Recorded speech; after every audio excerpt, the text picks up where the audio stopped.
Bonsoir à tous, bienvenue dans ce JT du mercredi 25 mars 2020 à 18h, puis toutes les heures sur Télé Grenoble. Retrouvez l'essentiel de l'actualité du Grand Grenoble. Et pour ouvrir ce journal, nous rejoignons tout de suite par téléphone le président de Grenoble-Alpes Métropole, Christophe Ferrari. Bonsoir. Bonsoir. Merci d'être avec nous. Vous êtes confiné, j'imagine, à Pont-de-Claix ? Je suis à la maison à Pont-de-Claix depuis effectivement une semaine. Super. Président, l'heure est à la santé avant tout et à la précaution, on l'imagine, mais également à la santé des entreprises qui ont peur dans ce contexte. C'est pourquoi la métropole a décidé de lancer un plan de sauvegarde de l'économie locale, c'est bien ça ? En fait, nous avons détaillé un certain nombre de mesures économiques, tout simplement pour soutenir évidemment là aujourd'hui les entreprises, tout simplement jusqu'à la sortie de crise, avec tout simplement des mesures qui concernent le report de la perception de la taxe de séjour, notamment pour les hôteliers, des potentielles exonérations sur les droits de voirie, tout simplement en matière pour les cafetiers et pour les restaurants, les exonérations potentielles des loyers pour les locaux économiques qui sont gérés par la métropole. On a maintenu également les subventions aux organisateurs d'événements qui ont été annulés, dès lors que les dépenses ont déjà été engagées. Enfin, on suspend toutes les pénalités évidemment de retard dans le cadre des marchés publics et on renforce la chaîne comptable pour nous assurer de payer nos fournisseurs et nos prestataires dans les meilleurs délais. Ça, c'est aujourd'hui. Il y a aussi des aides de la région qui ont été mises en œuvre, donc nous verrons les éléments de cumul avec les aides régionales. Et puis, il faudra bien sûr penser aussi, mais nous y viendrons, au soutien post-sortie, tout simplement en direction du monde économique. Alors, le discours de l'exécutif et du président de la République Emmanuel Macron est assez rassurant sur le plan économique. On se souvient de sa formule « quoi qu'il en coûte » qu'il a martelé lors de sa première allocution. Mais comment cela va-t-il se mettre en place au niveau local ?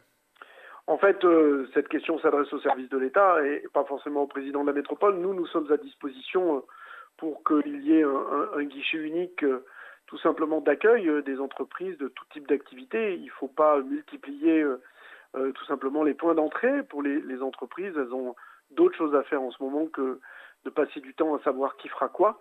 Il faut ajuster l'ensemble des aides qui sont mises en place. Nous devons évidemment soutenir l'ensemble des acteurs économiques, du plus petit évidemment dans tout simplement commerçants jusqu'à la TPE, PME locale bien sûr, et l'ensemble des acteurs économiques du territoire. Alors, on l'a bien compris, vous avez anticipé. Est-ce que vous avez estimé les pertes que cela pourrait représenter pour l'économie locale ? Non, je ne les ai pas, mais elles seront considérables. On mesure bien que c'est la première fois dans notre histoire, telle que nous la vivons et nous la connaissons, que finalement l'activité s'arrête, puisque c'est de cela dont on parle. Donc il est très compliqué aujourd'hui d'évaluer. Nous aurons les chiffres le moment venu, mais je pense qu'ils seront assez impressionnants.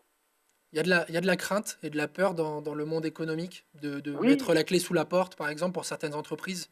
il y a de la peur pour les acteurs économiques, mais il y a de la peur pour le président de la métropole aussi. Enfin, des entreprises sont, je dirais, l'ensemble des entreprises sont des joyaux pour notre territoire et nous devons faire en sorte que elles ne puissent pas tout simplement disparaître dans le cadre de cette crise. Donc oui, il y a un risque et nous savons bien que l'activité économique, c'est l'emploi sur les territoires, c'est la richesse qui est créée et c'est tout simplement au service de la redistribution sur nos territoires. Alors, par ailleurs, les agents de la métropole continuent d'exercer. On pense aux éboueurs et tout un tas d'autres agents. Comment assurer ce plan de continuité d'activité ? Le plan de continuité d'activité, on l'a mis en œuvre le 11 mars, dès le 11 mars, avec une mobilisation très forte de l'ensemble de l'encadrement, des directrices, des directeurs, mais aussi de l'ensemble des agents. On a déjà enclenché le niveau 1 et 2. Le niveau 1 et 2, c'est tout simplement à la fois les activités qui ne peuvent pas s'interrompre et celles qui ne peuvent pas être retardées de plus de 5 jours. Donc ça veut dire tout simplement la distribution d'eau potable, l'assainissement, la collecte des ordures ménagères, les interventions urgentes de préservation et de sécurité de l'espace public, le paiement des factures et des subventions aux associations et autres acteurs, et l'établissement des paies et le renouvellement des contrats aux agents métropolitains, aux agents remplaçants. Donc tout le monde est à l'œuvre. Il y a quelques exemples à noter. Bien sûr, vous avez évoqué la question des reapers, la question de services de collecte. Aujourd'hui, c'est 180 agents qui sont mobilisés tous les jours sur le territoire métropolitain, rien n'a changé en matière tout simplement de collecte porte à porte ou tout simplement des points d'accès volontaires pour nos concitoyens. Donc ce service public de la propreté, qui est lié à l'enlèvement des ordures ménagères, est maintenu parce que c'est important dans ces périodes-là de s'assurer que la ville reste propre et que la chaîne de gestion des déchets ne soit pas interrompue. Nous avons un niveau d'organisation des déchetteries qui est évidemment là différent, puisque je rappelle que seules les activités essentielles doivent être maintenues. Donc évidemment, les déchetteries aux usagers ne le sont pas. Par contre, nous maintenons l'accès aux déchetteries de 2 déchetteries sur le territoire métropolitain, à Saint-Égrève et à Saint-Martin-d'Hers, pour les personnels de santé, pour tout ce qui est ce que l'on appelle les déchets de santé, qui, eux, peuvent tout simplement avoir des problèmes de risques infectieux, ce qu'on appelle les dasseries. Donc nous maintenons ouverts, et puis cela permet évidemment dans cette séquence-là d'assurer la chaîne avec les personnels de santé tout simplement sur notre territoire. Voilà un exemple avec la collecte. Moi je salue vraiment le travail qui est mené par les agents. Les agents donnent vraiment de leur énergie. C'est pas facile dans cette période finalement de risque sanitaire. Tout simplement d'être bien sûr protégés, ils le sont, et nous faisons, et c'est notre devoir, et moi c'est mon devoir en tant qu'employeur, de faire en sorte qu'ils le soient, mais d'assurer ce service public. Donc je voudrais vraiment saluer leur dévouement, parce que c'est de cela, moi je veux évoquer, c'est le dévouement de nos agents qui tous les jours passent dans toutes les rues et tous les chemins de cette métropole pour enlever tout simplement les ordures ménagères. Avant de se quitter, pour être tout à fait transparent avec nos téléspectateurs, vous avez préféré faire cet entretien par téléphone pour montrer l'exemple. Bravo et merci à vous, Christophe Ferrari, d'avoir été avec nous. Merci beaucoup et à très bientôt. Et respectons tous les consignes si nous voulons que cette épidémie cesse le plus rapidement possible. Oui, tout à fait, on le répétera jamais assez. Merci encore. Merci, au revoir, à bientôt. Au revoir. La région Auvergne-Rhône-Alpes lance un plan d'urgence pour l'économie du territoire de 600 millions d'euros, une aide pour sauver la trésorerie des entreprises de tous les secteurs d'activité touchés par la crise liée à l'épidémie du Covid-19. Elle vise ainsi à préserver l'emploi. On retrouve notamment dans ce plan le développement du prêt région, une suspension des remboursements des prêts régionaux et une accélération des versements des subventions. Depuis lundi, ce sont également les marchés qui ont baissé le rideau, si on peut dire. Trop bondé pour certains, source de contact malgré des précautions évidemment prises par tous, c'est surtout un vrai problème pour les producteurs locaux qui, comme à l'Estacade, à Grenoble, à Voiron et un peu partout dans le territoire, commencent à manquer de solutions. Une réelle source d'inquiétude donc, avec au bout la crainte de mettre la clé sous la porte. Il ne faudrait pas que ça dure trop longtemps, parce que pour l'instant, on n'a pas beaucoup de production de fruits et légumes encore, mais enfin ça démarre pour ceux qui sont les plus précoces en production de fraises, ceux qui sont assez précoces. C'est vrai que quand on est dans des productions traditionnelles de saison, on est moins impacté encore. Ceux qui sont très impactés, c'est ceux qui jouent la carte intensive et qui ont déjà de la production là en place à partir de maintenant, c'est-à-dire fraises, asperges. Donc eux, il va falloir... Alors eux, ils n'ont pas souvent les débouchés en vente directe. Eux, ils sont en distribution. Donc, ils vont encore plus se tourner vers les rares magasins qui restent ouverts. Ça, voilà. Mais c'est sûr que ça pose un problème. Ouais. Et l'une des principales solutions prisées par les producteurs et les clients, ce sont donc ces magasins de vente directe. Il y en a 8 dans la métropole, à l'image que vous voyez un bout de campagne à Claye. Alors dans cette enseigne, on a intensifié les règles, réduction du nombre de clients dans le magasin en même temps, utilisation de gel hydroalcoolique obligatoire avant d'entrer. Les producteurs servent eux-mêmes les clients. Tout un tas d'initiatives pour continuer à manger bien malgré le confinement.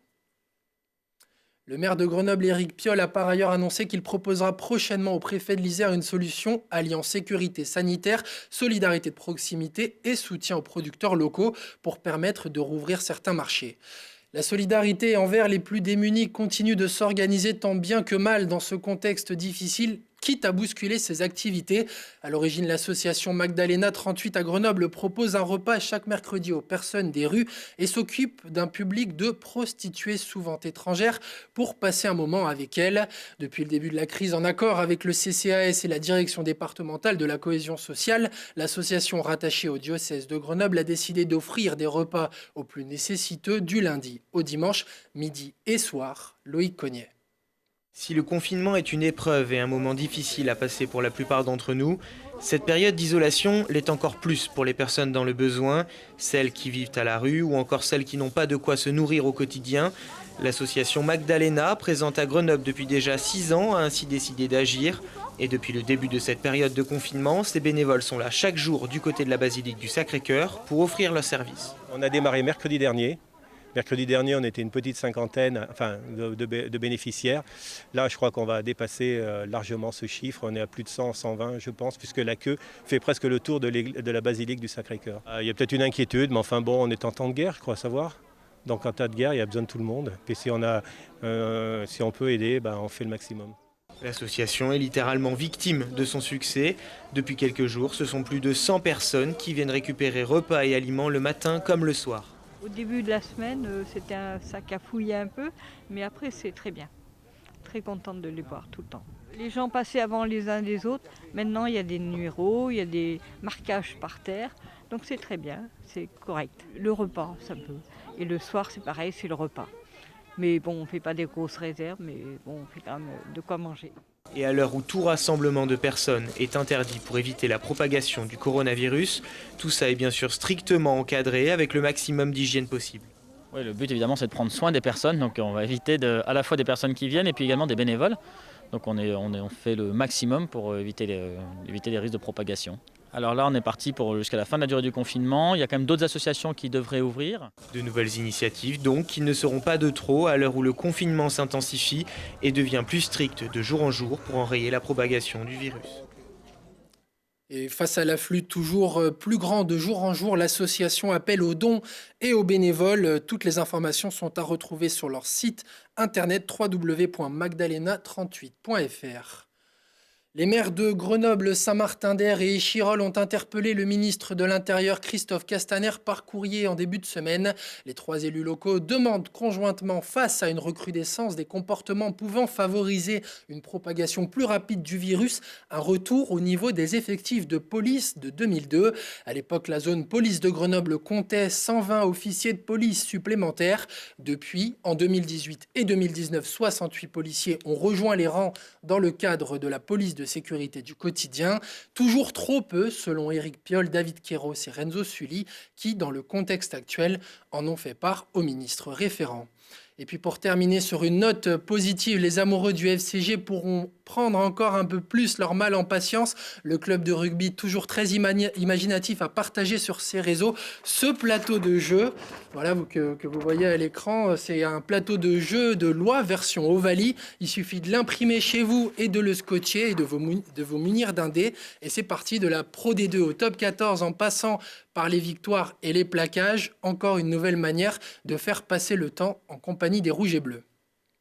Merci d'avoir été avec nous. Prochain rendez-vous avec l'actualité dans 1 heure et en replay sur télégrenoble.net. On se quitte avec de superbes images réalisées par drone au-dessus d'une ville de Grenoble décidément bien vide. Alors moins de pollution, presque pas de véhicules et déserté de ses passants. Des images rares.